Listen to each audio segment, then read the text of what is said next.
Hello friends, ഇന്നത്തെ എപ്പിസോഡിൽ ധന്യ ഡോക്ടറോട് തന്റെ വീട്ടിൽ നടക്കുന്ന സംഭവങ്ങൾ എന്തൊക്കെയാണെന്ന് വിഷമത്തോടെ ശ്യാമ അറിയിക്കുന്നു. കുഞ്ഞേച്ചിയുടെയും വിഷ്ണുവിന്റെയും ജീവിതം അതെങ്ങനെ ഏത് വഴിത്തിരിവിലേക്ക് എത്തിയെന്നുള്ള കാര്യം ശ്യാമ ധന്യ ഡോക്ടറെ അറിയിക്കുകയാണ്. വിഷ്ണുവേട്ടനും ആ പെൺകുട്ടിയുമായിട്ടുള്ള വിവാഹത്തിന്റെ കാര്യത്തിൽ ഇപ്പോഴും ദുരൂഹതയുണ്ട്. അങ്ങനെ ഒരു വിവാഹം നടന്നിട്ടുണ്ടോ എന്ന് പോലും ഞങ്ങൾക്ക് സംശയമുണ്ട് ഡോക്ടർ എന്ന് പറയുമ്പോൾ അത് കേട്ട ധന്യ ഡോക്ടർ ചോദിച്ചു, എന്തൊക്കെയാ കുട്ടി നീ പറയുന്നത്? അപ്പോഴാണ് ശ്യാമ പറഞ്ഞത്, അതല്ല ഡോക്ടർ, ആ പെൺകുട്ടിയെ കുറിച്ച് ചില സംശയങ്ങൾ ഞങ്ങളുടെ മനസ്സിലുണ്ട്. അതാ തെളിയിക്കാനുള്ള ശ്രമത്തിലാണ് ഞാനും കുഞ്ഞേച്ചിയും എന്ന് ശ്യാമ അറിയിച്ചു. അതൊക്കെ കേട്ടപ്പോഴേക്കും ഡോക്ടർ പറഞ്ഞു, അങ്ങനെയാണെങ്കിൽ നിങ്ങളിൽ എന്തോ പ്രത്യേകതയായി സംഭവിച്ചിരിക്കുന്നത്.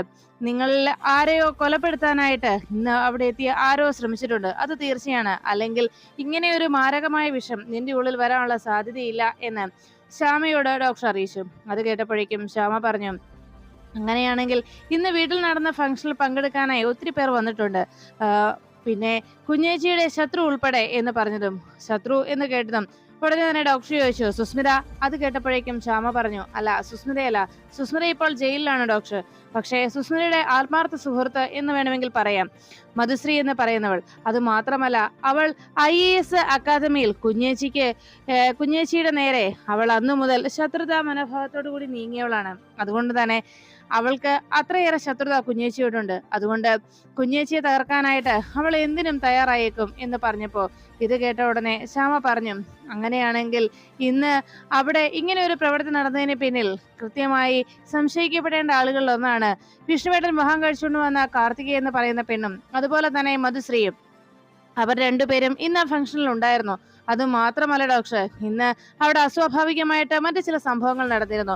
കേക്കിന് അരികിലായി കാർത്തിക ചുറ്റിപ്പറ്റി നടക്കുന്നത് ഞാൻ കണ്ടതാണ്. ഞാൻ കിച്ചണിലേക്ക് ചെന്നപ്പോ കേക്ക് തുറന്ന് കാർത്തിക നിൽക്കുന്നത് കണ്ടതും, എന്തിനാണ് ഇവിടെ ഈ കേക്ക് തുറന്നു വെച്ചതെന്ന് ചോദിച്ചപ്പോ, അത് ഞാൻ ഈ കേക്ക് ഒന്ന് കാണുകയായിരുന്നു എന്ന് കാർത്തിക തന്നോട് പറഞ്ഞ കാര്യവും അതിനുശേഷം കുട്ടികൾ തമ്മിൽ ചെറിക്ക് വേണ്ടി ബഹളം ഉണ്ടാക്കിയതും ആ ചെറി മാത്രമാണ് താൻ സ്പെഷ്യലായി ഇന്ന് കഴിച്ചത് എന്നും കുട്ടികൾ ആ ചെറി തന്റെ വായിൽ സ്നേഹത്തോടെ വെച്ച് തന്നതായിരുന്നു, അതാണ് താൻ പിന്നീട് മറ്റുള്ളവരിൽ നിന്ന് മാറി നിന്ന് കഴിച്ച വസ്തു എന്ന് ശ്യാമ ഡോക്ടറെ അറിയിച്ചു. അത് ഓർത്തുകൊണ്ട് ശ്യാമ പെട്ടെന്ന് ഡോക്ടറോട് പറഞ്ഞു, ഡോക്ടർ, അങ്ങനെയാണെങ്കിൽ ഇത് എന്നെ ഉദ്ദേശിച്ചായിരിക്കില്ല ഡോക്ടർ ഈ പോയിസൺ അവർ കൊണ്ടുവന്നത്. ഇത് ഇന്ന് അവിടെ പങ്കെടുത്ത മറ്റാരെയോ ഉദ്ദേശിച്ചാണ്. അതായത് കുഞ്ഞേച്ചിയെ ആയിരിക്കും. കുഞ്ഞേച്ചിയോ അല്ലെങ്കിൽ ഞങ്ങളുടെ കുഞ്ഞുങ്ങളെയോ ആരെങ്കിലും ആയിരിക്കാം അവർ ലക്ഷ്യം വെച്ചിരുന്നത്. സത്യത്തിൽ തലനാരിഴയ്ക്കാണ് ഞങ്ങളുടെ കുഞ്ഞുങ്ങൾ രക്ഷപ്പെട്ടത് എന്ന് ശ്യാമ പറയുമ്പോൾ ഇത് കേട്ടതും ഡോക്ടർ പറഞ്ഞു, അങ്ങനെയാണെങ്കിൽ ശ്യാമ, നമുക്ക് ഉടൻ തന്നെ ഇത് പോലീസിനെ വിവരം അറിയിക്കാം എന്ന് പറഞ്ഞതും ശ്യാമ പറഞ്ഞു, പോലീസിനെ വിവരം അറിയിച്ചാലും അവർക്കൊന്നും ചെയ്യാനാവില്ല ഡോക്ടർ. കാരണം അങ്ങനെ പോലീസിനെ വിവരം അറിയിച്ചാലും സത്യമ്മ ഒരു കാരണവശാലും അത് വിശ്വസിക്കാൻ പോകുന്നില്ല. കാർത്തികയ വിഷ്ണുവേട്ടന്റെ ഭാര്യയായി വീണ്ടും അവിടെ തുടരുകയും ചെയ്യും. അതുകൊണ്ട് തന്നെ ആ കാർത്തിക എന്ന് പറയുന്നവൾ യഥാർത്ഥത്തിൽ ആരാണെന്നുള്ളതിന്റെ സത്യാവസ്ഥ പുറത്തു കൊണ്ടുവരണം. അതിന് എന്തെങ്കിലും ഒരു പോംവഴി കണ്ടെത്തിയേ തീരൂ. അങ്ങനെ ആ സത്യം പുറത്തു കൊണ്ടുവരണമെങ്കിൽ കുഞ്ഞേച്ചി വീട്ടിലുണ്ടാവണം. കുഞ്ഞേച്ചി സത്യാമ്മയുടെ വീട്ടിൽ വരണം. അത് വന്നാൽ മാത്രമേ കുഞ്ഞേച്ചിക്ക് മാത്രമേ ആ സത്യാവസ്ഥ പുറത്തു കൊണ്ടുവരാൻ കഴിയൂ എന്ന് പറഞ്ഞപ്പോ അത് കേട്ടതും ഡോക്ടർ ചോദിച്ചു, അതിനിപ്പോ എങ്ങനെ സാധിക്കും മോളെ, അതിനെന്താ പോംവഴി എന്ന് ചോദിച്ചതും ഉടനെ തന്നെ ശ്യാമ ധന്യ ഡോക്ടറുടെ കയ്യിൽ കടന്നു പിടിച്ചുകൊണ്ട് പറഞ്ഞു, ഡോക്ടർ, അതിന് ഡോക്ടറെ കൊണ്ട് മാത്രമേ സാധിക്കൂ. ഇപ്പോഴത്തെ സാഹചര്യത്തിൽ ഡോക്ടർക്ക് മാത്രമേ ഇതിന് ഈ ഒരു അവസ്ഥയിൽ ഞങ്ങളെ സഹായിക്കാൻ കഴിയൂ. ഡോക്ടർ മൂലം രക്ഷപ്പെട്ട ആ 2 കുഞ്ഞുങ്ങൾക്ക് ഡോക്ടർ തന്നെ ജന്മം നൽകിയ ആ 2 കുഞ്ഞുങ്ങളുടെ ജീവിതവും അവരുടെ ഭാവിയും എല്ലാം മുന്നിൽ കണ്ടിട്ടാണ് ഞാൻ ഇങ്ങനെ ഒരു ആവശ്യം ഡോക്ടറോട് ചോദിക്കുന്നത്. എന്നെ സഹായിക്കണം ഡോക്ടർ എന്ന് പറഞ്ഞ് ശ്യാമ ധന്യ ഡോക്ടറുടെ കയ്യിൽ പിടിച്ചുകൊണ്ട് പൊട്ടിക്കരഞ്ഞു. ആ സമയത്ത് പുറത്ത് ശ്യാമയുടെ വിവരം അറിയാനായി ആകാംക്ഷയോടെയും വളരെ ആശങ്കയോടെയും കാത്തു നിൽക്കുകയാണ് ശാലിനിയും ശാരദാമ്മയും ഒപ്പം സത്യഭാമയും രോഹിത്തുമെല്ലാം. ഈ അവസ്ഥയിൽ എന്ത് താൻ ചെയ്യുമെന്നുള്ള ആശങ്കയിലായി ധന്യ ഡോക്ടർ. അപ്പോഴേക്കും പുറത്ത് വല്ലാത്ത ടെൻഷനോടെ നിൽക്കുന്ന അവർക്കരികിലേക്ക് ധന്യ ഡോക്ടർ വേഗം ഡോറ് തുറന്ന് പുറത്തേക്ക് ഇറങ്ങി വന്നു. ശാലിനിയും സത്യാമ്മയും ശാരദാമ്മയും ധന്യ ഡോക്ടറെ കണ്ടതോടെ കഴിഞ്ഞുപോയ വർഷങ്ങൾക്ക് മുമ്പ് അവർക്കിടയിൽ സംഭവിച്ച ആ പ്രധാനപ്പെട്ട നിർണായകമായ നിമിഷങ്ങളെ കുറിച്ച് അവർ ഓർമ്മിച്ചു. അതിനുശേഷം ധന്യ ഡോക്ടറെ കണ്ട ഉടനെ തന്നെ വേഗം സത്യാമ്മയും രോഹിത്തും കൂടി അരികിലേക്ക് ചെന്നു. എന്താ ഡോക്ടർ, എന്താ ശ്യാമിക്ക് സംഭവിച്ചത്? അവൾക്ക് കുഴപ്പമൊന്നും ഇല്ലല്ലോ എന്ന് ചോദിച്ചതും ഉടനെ ധന്യ ഡോക്ടർ പറഞ്ഞു, ഏയ് കുഴപ്പമൊന്നും തന്നെ ഇല്ല, തലയിൽ ചെറിയ ഒരു പരുക്കുണ്ട്, ഇപ്പോ ബോധം തെളിഞ്ഞിട്ടുണ്ട് എന്ന് പറഞ്ഞതും എല്ലാവരും ആശ്വാസപ്പെട്ട് നിൽക്കുമ്പോൾ ഡോക്ടർ പറഞ്ഞു, പക്ഷെ ഒരു കുഴപ്പമുണ്ട് എന്ന്. ഉടനെ ശാലിനി ആകെ ടെൻഷനോട് ചോദിച്ചു, എന്താ ഡോക്ടർ, എന്താ പ്രശ്നം എന്ന് ചോദിച്ചതും ഡോക്ടർ അപ്പോഴേക്കും പറഞ്ഞു, ആ വീഴ്ചയിൽ ശ്യാമയുടെ നെർവ് സിസ്റ്റത്തിന് ചെറിയ കംപ്ലൈന്റ് സംഭവിച്ചിട്ടുണ്ട്, ചെറിയ തകരാറ് സംഭവിച്ചു. അത് കേട്ടതും പെട്ടെന്ന് ശാലിനി ചോദിച്ചു, ഡോക്ടർ എന്തായി പറഞ്ഞു വരുന്നത്, എന്താ സംഭവിച്ചത് എന്ന് ചോദിച്ചതും തന്നെ ഡോക്ടർ പറഞ്ഞു, ഇപ്പോഴത്തെ അവസ്ഥയിൽ ശ്യാമയുടെ മൈൻഡ് അത് വല്ലാത്തൊരു അവസ്ഥയിലേക്ക് മാറിയിരിക്കുകയാണ്. വർഷങ്ങൾക്ക് മുൻപ് വളരെയേറെ വർഷങ്ങൾ പിന്നിലേക്കാണ് ശ്യാമയുടെ മനസ്സിപ്പോൾ പോയിരിക്കുന്നത്. അതുകൊണ്ട് ശ്യാമയുടെ പെരുമാറ്റത്തിൽ ചില അസ്വാഭാവികത എല്ലാവർക്കും തോന്നിയേക്കും. എന്ന് വെച്ച് ശ്യാമയ്ക്ക് മെന്റൽ ഡിപ്രഷനോ അല്ലെങ്കിൽ മെന്റലി എന്തെങ്കിലും പ്രശ്നമാണെന്നല്ല പറഞ്ഞത്. പക്ഷേ ഇപ്പോഴത്തെ അവസ്ഥയിൽ നെർവ് സിസ്റ്റത്തിനുണ്ടായ തകരാറായതുകൊണ്ട് തന്നെ അത് മാനസിക രോഗം എന്നതിനേക്കാൾ ഉപരി അവളുടെ ഒരു മാനസികാവസ്ഥയിൽ മാറ്റം സംഭവിച്ചു എന്ന് വേണമെങ്കിൽ പറയുകയും ചെയ്യാം. അതുകൊണ്ട് അവളെ ഒരു മാനസിക രോഗിയായി കരുതണ്ട. 3-4 ആഴ്ചകൾക്കുള്ളിൽ അവളുടെ ഈ അവസ്ഥ മാറിക്കിട്ടും. ഇവിടെ അതിനുള്ള മെഡിസിൻസ് ഉണ്ട്. ഞാൻ തരുന്ന മെഡിസിൻസ് അവൾക്ക് മുറ തെറ്റാതെ കൊടുത്താൽ മാത്രം മതി എന്ന് ഡോക്ടർ അറിയിച്ചു. അതെല്ലാം കേട്ടതോടെ സത്യാമ്മയും രോഹിത്തുമെല്ലാം വല്ലാത്ത ആശങ്കയിലായി. ശ്യാമ അപ്പോഴേക്കും എന്തൊക്കെയോ ആലോചിക്കുന്നത് പോലെ അങ്ങനെ ബെഡിലിരിക്കുമ്പോൾ ശാലിനി ചോദിച്ചു, ഡോക്ടർ എന്ന് പറഞ്ഞാൽ എന്താ ശരിക്കും സംഭവിച്ചത്, ഒന്ന് വ്യക്തിയെ ക്ലിയർ ആയിട്ടൊന്ന് പറയുമോ എന്ന് ചോദിച്ചതും ഡോക്ടർ ഉടനെ തന്നെ ശാലിനിയോട് പറഞ്ഞു, ഇപ്പോഴത്തെ അവസ്ഥയിൽ ബോധം തെളിഞ്ഞു വന്നപ്പോ ശ്യാമ കുഞ്ഞേച്ചി എന്ന് വിളിക്കുന്നുണ്ടായിരുന്നു. ഈ ശ്യാമ കുഞ്ഞേച്ചി എന്ന് ഉദ്ദേശിക്കുന്നത് ശാലിനിയെ തന്നെ തന്നെയല്ലേ എന്ന് ചോദിച്ചതും ശാലിനി പറഞ്ഞു, അതെ ഡോക്ടർ.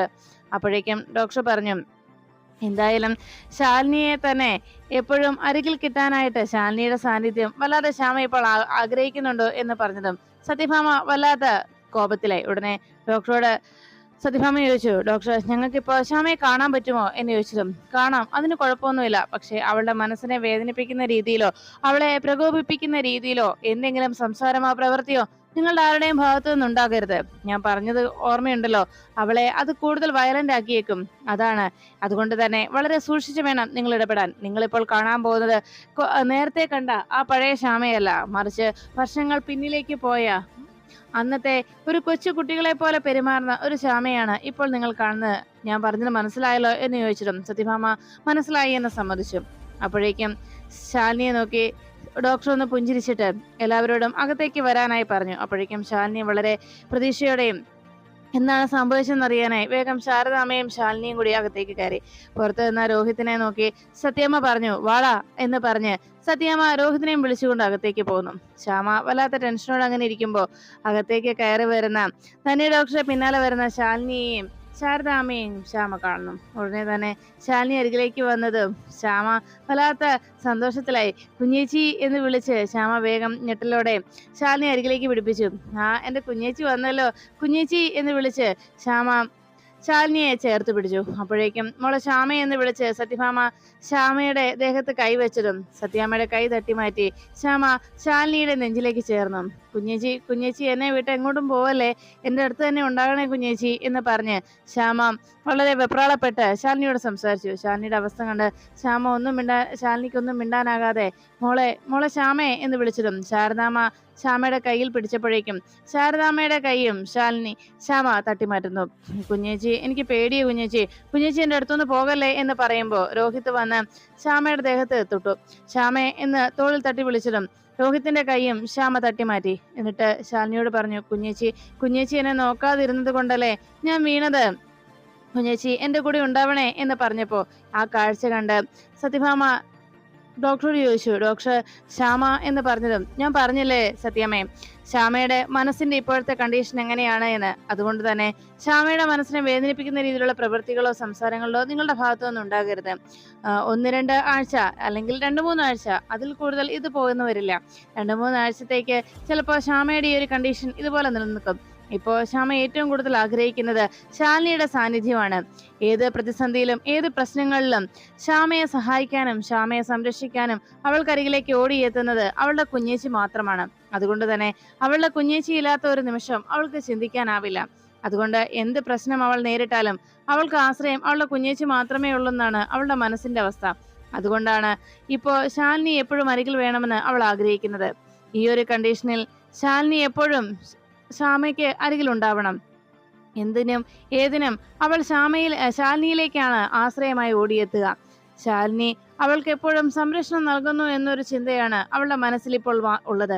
അതുകൊണ്ട് മറ്റെല്ലാ കാര്യങ്ങളും അവൾ മറന്നിരിക്കുകയാണ് എന്ന് ഡോക്ടർ അറിയിച്ചു.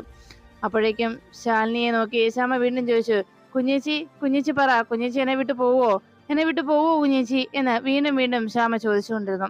ഇതെല്ലാം കേട്ടതിന് ശേഷം സത്യാമ്മ വേഗം അവിടെ ആ ചെയർ വലിച്ച് അവിടെ ഇരുന്നിട്ട് ഡോക്ടറെ വിളിച്ചിട്ട് പറഞ്ഞു, ഡോക്ടർ ഒരു ഡീലക്സ് റൂം ബുക്ക് ചെയ്യണം ഇപ്പോൾ തന്നെ എന്നറിയിച്ചു.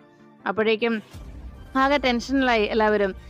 ഉടനെ തന്നെ ശാലിനി ഒന്നും മിണ്ടാതായതോടെ വീണ്ടും ഡോക്ടർ പറഞ്ഞു, ശ്യാമയെ കൂടുതൽ ടെൻഷൻ അടിപ്പിക്കരുത്, അവൾ പെട്ടെന്ന് വയലന്റ് ആയേക്കും എന്ന് പറഞ്ഞതും ശാലിനി ഒന്നും മിണ്ടാത്ത ശ്യാമയെ എങ്ങനെ ഞെട്ടലോടെ നോക്കി നിൽക്കുന്ന കണ്ട് ശാലിനിയെ വീണ്ടും കുലുക്കി വിളിച്ചുകൊണ്ട് ശ്യാമ ചോദിച്ചു, കുഞ്ഞേച്ചി പറ, കുഞ്ഞേച്ചി എന്നെ വിട്ടു പോവോ?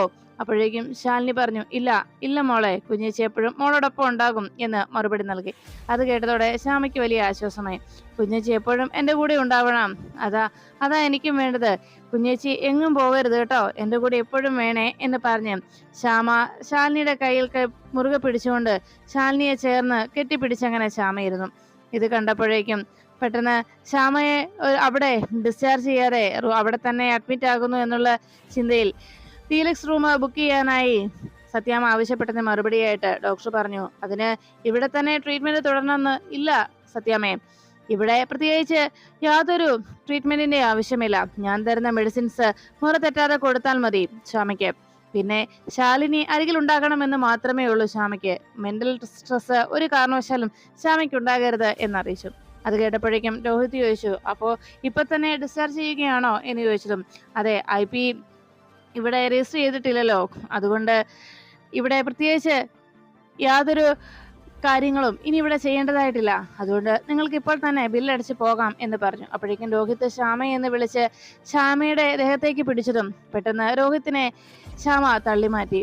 ആ കാഴ്ച കണ്ടതോടെ സത്യാമ്മയും രോഹിത്തും ആകെ ദേഷ്യത്തിലായി. സത്യാമ്മ ശ്യാമയെ എന്ന് വിളിച്ച് ചാടി എഴുന്നേറ്റതും ഉടനെ തന്നെ രോഹിത് ആകെ ടെൻഷനോട് അരികിലേക്ക് വരുമ്പോ ഡോക്ടർ പറഞ്ഞു, അതെ സത്യാമ്മേ, ഇവിടെ ശ്യാമയെ യാതൊരു രീതിയിലും കമാൻഡ് ചെയ്യാനോ ശ്യാമയെ ദേഷ്യപ്പെട്ട് ശ്യാമയെ വഴക്ക് പറഞ്ഞ് ഇതിൽ നിന്ന് മാറ്റിയെടുക്കാനോ കഴിയില്ല.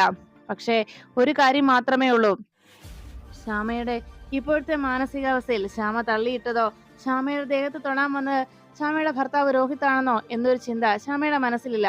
തന്നെ അപായപ്പെടുത്താനായി അരികിലേക്ക് എത്തുന്ന ആരോ ഒരാൾ, അങ്ങനെയുള്ള ചിന്താഗതിയാണ് ശ്യാമയുടെ മനസ്സിൽ ഇപ്പോഴുള്ളത്. അതുകൊണ്ടാണ് ശ്യാമ രോഹിത്തിനോട് അങ്ങനെ പ്രതികരിച്ചത്. അമ്മയോടും ചിലപ്പോൾ ഇതേ രീതിയിൽ പ്രതികരിക്കാനുള്ള സാധ്യതകളും ഏറെയാണ്. അതുകൊണ്ട് തന്നെ ശ്യാമയുടെ ഇപ്പോഴത്തെ അവസ്ഥ തിരിച്ചറിഞ്ഞു വേണം നിങ്ങൾ പെരുമാറാൻ എന്ന് ഡോക്ടർ ഓർമ്മപ്പെടുത്തി. അപ്പോഴേക്കും സത്യഭാമ ചോദിച്ചു, അപ്പോ ഇവളെ ഇനി അനുസരിപ്പിക്കാൻ ശാലിനിക്ക് മാത്രമേ കഴിയൂ എന്നാണോ ഡോക്ടർ പറയുന്നത് എന്ന് ചോദിച്ചതും ധന്യ ഡോക്ടർ പറഞ്ഞു, അതെ, ഇപ്പോഴത്തെ കണ്ടീഷനിൽ ശാലിനിക്ക് മാത്രമേ ശ്യാമയെ നേർവഴിക്ക് കൊണ്ടുവരാൻ കഴിയൂ, ശ്യാമയെ നിയന്ത്രിക്കാൻ കഴിയൂ എന്ന് ഡോക്ടർ അറിയിച്ചു. ഇത് കുറച്ച് ദിവസങ്ങൾ മാത്രം, ഇത് കൂടിപ്പോയാൽ 2-3 ആഴ്ച, അതിലപ്പുറത്തേക്കൊന്നും പോവില്ല. അതുവരെ ശാലിനി അല്ലാതെ മറ്റാർക്കും ശ്യാമയുടെ ഈ അവസ്ഥയിൽ നിന്ന് ശ്യാമയെ പുറത്തു കൊണ്ടുവരാൻ കഴിയില്ല, ശാലിനിക്ക് മാത്രമേ അത് സാധിക്കൂ എന്ന് ഡോക്ടർ അറിയിച്ചു.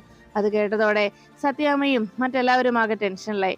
ഉടനെ തന്നെ സത്യഭാമ രോഹിത്തിനെ നോക്കിയിട്ട് പറഞ്ഞു, രോഹിത്, ശ്യാമയെ ഡിസ്ചാർജ് ചെയ്ത് നമുക്ക് വീട്ടിലേക്ക് കൊണ്ടുപോകണം, അതിന് വേണ്ട കാര്യം എന്താണെന്ന് വെച്ചാൽ വേഗം ചെയ്യ് എന്ന് പറഞ്ഞ് സത്യഭാമ വേഗം പുറത്തേക്ക് ഇറങ്ങിപ്പോയി. അത് കേട്ട ഉടനെ തന്നെ ധന്യ ഡോക്ടറും ശാലിനിയും ഒക്കെ പരസ്പരം അങ്ങനെ നോക്കി നിൽക്കുമ്പോൾ ശ്യാമ ശാലിനിയെ കെട്ടിപ്പിടിച്ച് അങ്ങനെ നിന്നു. സത്യഭാമ മറ്റൊന്നും മിണ്ടാതെ പുറത്തേക്ക് ഇറങ്ങി പോകുന്നത് കണ്ടതോടെ ശാരദാമ്മ ശാലിനിയെ നോക്കി. മോളെ ശാലിനി എന്ന് വിളിച്ചത് ശാലിനി ആകെ ടെൻഷനോടെ ശാരദാമ്മയെ നോക്കി.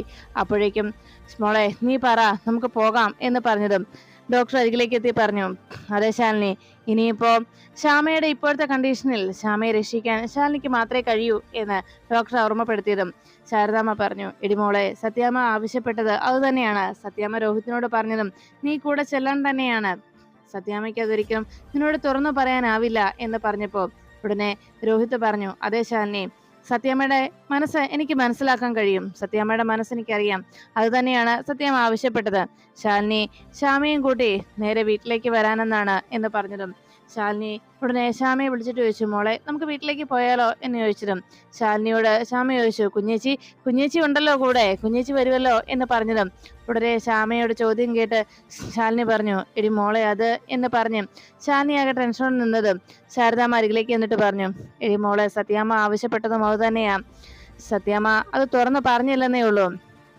നീ ഇപ്പോഴത്തെ അവസ്ഥയിൽ ശ്യാമയെ നിനക്ക് മാത്രമേ അങ്ങോട്ട് കൊണ്ടുപോകാൻ കഴിയൂ എന്ന് പറഞ്ഞപ്പോ രോഹിത് പറഞ്ഞു, അതെ ശാലിനി, അത് തന്നെയാണ് എന്ന്. ഉടനെ തന്നെ ശ്യാമ വീണ്ടും ശാലിനിയെ കെട്ടിപ്പിടിച്ചോണ്ട് ചോദിച്ചു, കുഞ്ഞേച്ചി വരില്ലേ എന്ന് ചോദിച്ചതും വരാം മോളെ എന്ന് പറഞ്ഞതും ശാലിനിയെ കെട്ടിപ്പിടിച്ച് ശാലിനിയുടെ ഇരു കവിളത്തും ശ്യാമ മാറി മാറി ഉമ്മ കൊടുത്തു. എന്റെ പൊന്നു കുഞ്ഞേച്ചി എന്ന് പറഞ്ഞ് വേഗം ശ്യാമ ചാടി എഴുന്നിട്ട്, വാ കുഞ്ഞേച്ചി നമുക്ക് പോകാം എന്ന് പറഞ്ഞ് ചാടി എഴുന്നിട്ടും ഉടനെ ശാരദാമ്മ പറഞ്ഞു, എടി മോളെ പതുക്കെ. അപ്പോഴേക്കും ഉടനെ ശാരദാമ്മയോട് ചോദിച്ചു, അതെന്താമ്മേ എന്ന് അന്വേഷിച്ചതും ശാലിനി പറഞ്ഞു, മോളിപ്പോ വീണതല്ലേ എന്ന് ചോദിച്ചതും ഉടനെ ശ്യാമ പറഞ്ഞു, ഓ അത് ശരി, ഞാൻ വീണത് കൊണ്ടാണല്ലേ, എന്നാ ശരി, ഞാൻ പതുക്കെ എഴുന്നേക്കുള്ളൂ, വാ കുഞ്ഞേച്ചി എന്റെ കൂടെ ഉണ്ടല്ലോ, കുഞ്ഞേച്ചി എന്നെ നോക്കാതിരുന്നോണ്ടല്ലേ ഞാൻ വീണത് എന്ന് ചോദിച്ചതും ശാലിനി ആകെ വിഷമത്തോടെ ശ്യാമയെ നോക്കി. എന്റെ കയ്യിൽ നിന്ന് കുഞ്ഞേച്ചി കൈ വിടല്ലേ എന്ന് പറഞ്ഞതും ഇല്ല മോളെ, കുഞ്ഞേച്ചി ചേർത്ത് പിടിച്ചോളാം എന്ന് പറഞ്ഞ് ശാലിനി ശ്യാമയെ ചേർത്ത് പിടിച്ച് അവിടുന്ന് ഹോസ്പിറ്റലിൽ നിന്ന് പോകാമെന്ന് പറഞ്ഞ് ശാലിനിയെയും വിളിച്ചുകൊണ്ട് അവിടെ നിന്ന് ഇറങ്ങി. ശാലിനിയെയും ചേർത്ത് പിടിച്ച് ശ്യാമ അങ്ങനെ ഇറങ്ങി പോകുന്ന കാഴ്ച കണ്ട് ഡോക്ടറും രോഹിത്തും ശാരദാമ്മയും ഒക്കെ ആകെ വിഷമത്തോടെ നോക്കി. ശാരദാമ്മ രോഹിത്തിന്റെ കൂടെ പിന്നാലെ പുറത്തേക്ക് ഇറങ്ങി കഴിയുമ്പോൾ അവിടെ നിന്ന ധന്യ ഡോക്ടർ മനസ്സിൽ പറഞ്ഞു, ശാലിനി, ഇപ്പോ നീ പോലും അറിയാതെ മറ്റൊരു നാടകം ഇവിടെ നടക്കുകയാണ്. 6 വർഷങ്ങൾക്ക് മുൻപ് നീ അറിഞ്ഞുകൊണ്ട് തുടക്കം കുറിച്ച ആ നാടകത്തിന് ഇന്ന് മറുപടി ഉണ്ടാകാനും ആ നാടകത്തിന് തിരശ്ശീല വീഴിക്കാനുമായിട്ട് നീ അറിയാതെ നിന്നെ കൂടി ഉൾപ്പെടുത്തി മറ്റൊരു നാടകമാണ് ഇപ്പോൾ ഇവിടെ അരങ്ങേറുന്നത്.